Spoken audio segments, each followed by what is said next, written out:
सभी विद्यार्थियों को मेरी तरफ से नमस्कार और एसवी चिल्ड्रन एकेडमी रावला मंडी की तरफ से हार्दिक शुभकामनाएं। जैसे आपको पता है कि ये वायरस आया हुआ है, कोरोना वायरस, इस वजह से आपका विद्यालय नहीं लग पा रहा है।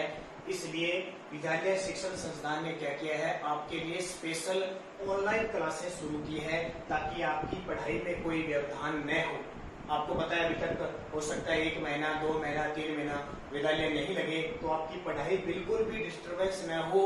इसलिए हमने हर सब्जेक्ट का आपको ऑनलाइन प्लेटफॉर्म देने की पूरी कोशिश हम कर रहे हैं। आप सभी का सहयोग चाहिए।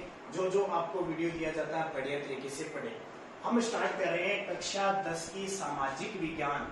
सामाजिक विज्ञान का सब्जेक्ट आपके 9वीं क्लास से 10वीं क्लास में आप हो चुके हो, आपके एग्जाम नहीं हुए, बस इसी वजह से आप 10वीं क्लास और सामाजिक विज्ञान का टॉपिक पढ़ेंगे। पहला अध्याय है हमारा प्रथम अध्याय। ध्यान रखना 10वीं की क्लास की किताबें नहीं बदली, वही है।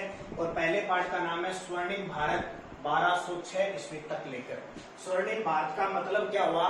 स्वर्णिम भारत का मतलब हो गया भारत क्या है, सोने की चिड़िया हुआ करती थी। कब तक? 1206 तक हुआ करती थी। पहले पार्ट में हम क्या करेंगे, जब से भारत सोने की चिड़िया से और 1206 तक हम भारत पर जो काम हुए, इतिहास हुआ, उनके बारे में पढ़ेंगे। भारत विश्व गुरु कहलाता था, आज भी विश्व गुरु है। वैसे विश्व गुरु का मतलब क्या होता है? भारत में जितने भी आज तक विश्व में आविष्कार हुए वो सारे किसकी देन है?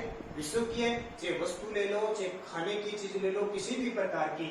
तो क्या हुआ, विदेशी हमसे सामान खरीदते थे, उसके बदले हमें क्या देते थे? सोना देते थे। और सोना देने के कारण भारत सोने की चिड़िया कहलाई। फिर अंग्रेज आए और भारत को सब लूट लिया और उसके बाद में सोनों की चिड़िया उड़ गई और अब भारत गरीब से अब धीरे धीरे विकसित हो रहा है। देखिए, भारत ने सदैव अतिथियों का सम्मान किया और पूरे विश्व को एक परिवार माना है। इसलिए उसने क्या दिया? वसुदेव कुटुंबकम, यानी संपूर्ण पृथ्वी मेरा परिवार है। और हमने सबके कल्याण की भावना को उजागर किया, इसलिए विश्व गुरु कहलाए। और हमने एक नारा क्या दिया? सर्वे भवन्तु सुखिनः सर्वे सन्तु निरामय। क्या दिया? याद रख लेना, सभी के कल्याण की भावना चाहता है हमारा देश। सर्वे भवन्तु सुखिनः सर्वे सन्तु निरामय। इसलिए तो हम कहते हैं ना कि हम भारत के नागरिक है। देखो, बहुत बड़ी बात है, जो इसका जन्म हमारे इस भारत देश में हुआ वो धन्य है। ठीक है। समुद्र पार जो भारतीय प्रदेश थे उन्हें पहले क्या कहा जाता था? द्वीपांतर कहा जाता था। ये देखिए, भारत है हमारा, समुद्र पार का मतलब ये समुद्र है। यहाँ श्रीलंका है, यहाँ इंडोनेशिया है, यहाँ जापान है, यहाँ कोरिया है, यहाँ फिलीपींस है। ठीक है, ये देश है। बहुत सारे थाईलैंड है, म्यांमार, ये छोटे छोटे द्वीप हुआ करते थे। द्वीपांतर का मतलब है द्वीपों का अंतर। और द्वीप किसको कहते हैं? द्वीप उसको कहते हैं जो चारों तरफ से जल से घिरा हो, बीच में इतना स्थल खंड हो, वो द्वीप कहलाता है। जो क्षेत्र चारों तरफ से जल से घिरा हो, तो ये जैसे घिरे थे और ये सारे क्या कहलाते थे? हिंदुस्तान आता था, सारा का सारा हिंदू लोग रहा करते थे। इसलिए समुद्र पार भारतीयों के प्रदेश, भारतीय प्रदेशों को द्वीपांतर कहा जाता है। मेरी बात समझ में आती होगी। बढ़िया तरीके से आप पढ़ते रहना और अपनी कॉपी में ना सामाजिक ज्ञान की कॉपी लगा लेना, उसमें ये पढ़ते रहना, क्योंकि पेपर में क्वेश्चन आएंगे ना, आपको सारे के सारे मिल जाएंगे। फिर देखो, आदर्श और नीति ग्रंथ, ये रामायण और महाभारत कितने काव्य ग्रंथ है। अभी आपने लॉकडाउन में रामायण महाभारत देखी होगी, कितना आनंद आता है रामायण महाभारत में। तो ऐसे 2 ग्रंथ कहीं नहीं मिलते विश्व में, हमारे भारत में है। और सिंधु घाटी सभ्यता, सरस्वती और सभ्यता, यहाँ से जानकारी क्या मिलती है? पहले लोग कैसे रहते थे, क्या खाना खाते थे, क्या चलाते थे, कैसी रहन सहन थी, सबके बारे में जानकारी मिलती है। फिर क्या हुआ? इस सभ्यता में क्या हुआ? मानव जीवन उत्पत्ति हुआ, मानव परिवार में रहने लग गया। परिवार से क्या बना? समाज बन गया। समाज से फिर क्या बन गया? एक बड़ा रूप धारण कर लिया, जन बन गया। ठीक है। जैसे आप देखो, जैसे आप हो, आपके घर में लोग रह रहे हैं सारे, आपके माता पिता, भाई बहन, परिवार बन गया। परिवार से क्या हुआ? मान लो आपका एक नाना जी का घर हो गया, आपका एक ताऊ जी का घर हो गया, सबका घर में थे, समाज बन गया। और समाज से फिर बहुत बड़ा काम, बड़ा समूह बन गया, वो क्या कहलाया? जन कहलाया। और जन से भी एक बड़ा नाम हो गया जनपद। अभी जनपद भी छोटे रहेंगे। मान लो आप जिस जिले में रहते हो, आपकी तहसील, अगली तहसील, अगली तहसील, मिलते मिलते क्या बन गया? जिला बन गया ना। फिर एक जिले से 2 जिले, जैसे राजस्थान में 33 जिले तो वो जनपद आ गए। फिर 33 जिलों का एक क्या बन गया, हमारा राजस्थान बन गया। तो जनपद से क्या बन गए, महाजनपद बन गए। क्या बन गए, महाजनपद बन गए। अब पहले पार्ट के पहले पेज पर ही आपको पता है महाजनपद की जानकारी है कि महाजनपद कौन कौन से हैं। तो 16 महाजनपद है। कितने महाजनपद है, 16 महाजनपद। ध्यान उनको पढ़ना है। एक क्वेश्चन आपका आएगा, क्योंकि पहला पार्ट आपका 5 नंबर का है, 4 नंबर का एक क्वेश्चन आएगा और 1 नंबर का एक क्वेश्चन आएगा। तो पूछा जा सकता है महाजनपद कितने हैं, 16। पूछिए 600 ईस्वी पूर्व से 325 ईस्वी पूर्व तक का काल क्या कहलाता है, महाजनपद कहलाता है। और इसकी जानकारी कहां से मिलती है, ये क्वेश्चन ध्यान रखना, पेपर में पूछा जाएगा आपसे। बौद्ध ग्रंथ, कौन सा ग्रंथ है, बौद्ध ग्रंथ अंगुत्तर निकाय से मिलती है। अंगुत्तर निकाय से इस ग्रंथ में लिखा है कि पहले कितने महाजनपद होते, 16।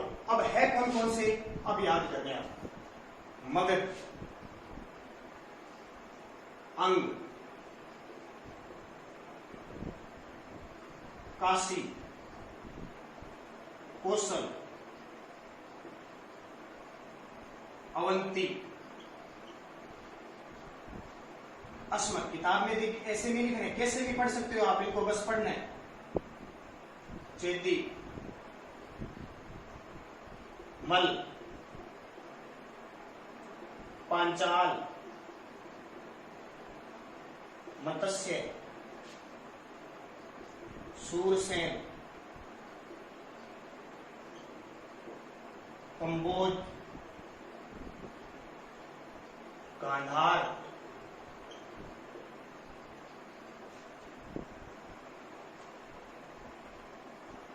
वत्स,